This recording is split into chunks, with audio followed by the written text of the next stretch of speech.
શું કે અન્નામલાઈના બીજેપીના રાજીનામાથી બીજેપીને તમિલનાડુમાં નુકસાન થશે? મોટું નુકસાન થશે કે ના બી થાય કે ફાયદો બી થાય? કોને ખબર. ચલો આપણે જોઈએ શું હોઈ શકે.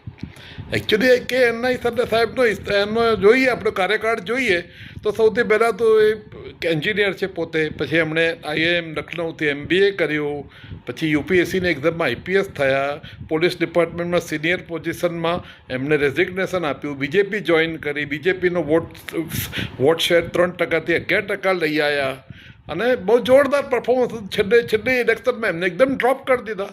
ઇલેક્શન કમિશનમાં કોઈ જગ્યાએ એનું નામ જ નહીં. એકચ્યુઅલી એ તો ઇલેક્શન કમિશનના હેડ હોવા જોઈએ, પણ કોઈ નામ જ નહીં એમનું. શું લાગ્યું? કંઈ ગડબડ થઈ રહી છે એવું તો બધાને લાગ્યું. શું ગડબડ હોઈ શકે મિત્રો? ખબર ના પડી એનું. છેલ્લે પછી એમણે આજે દિલ્હી માઈને રાજીનામું આપી દીધું.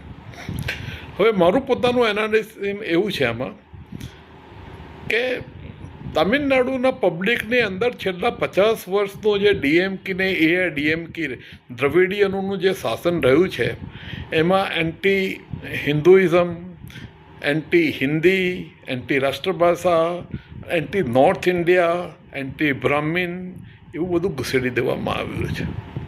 હવે ત્યાંની 88% લોકો તો હિન્દુ છે, ધાર્મિક હિન્દુ છે.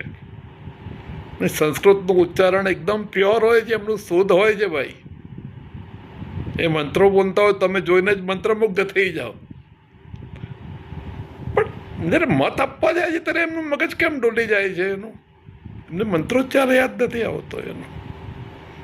સંસ્કૃતમાં આપણે હિન્દુ ધર્મના વિષ્ણુ ભગવાન કે શંકર ભગવાન એમને યાદ નથી આવતા, લક્ષ્મી માતા યાદ નથી આવતા, કાળી માતા, દુર્ગા માતા યાદ નથી આવતા, હનુમાનજી યાદ નથી આવતા. અને એ લોકો કોને વોટ આવે છે? DMK ને AIDMK એ બધાને વોટ આપી આવે છે. ખબર નહીં એમનું મગજ શું ફરી ગયેલું છે.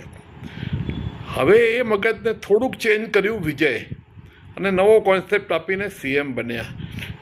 બીજેપીને હવે એવું લાગી રહ્યું છે કે બીજેપી જો બીજેપી તરીકે તમિલનાડુમાં લડે તો એનો પ્રોગ્રેસ બહુ સ્લો થાય.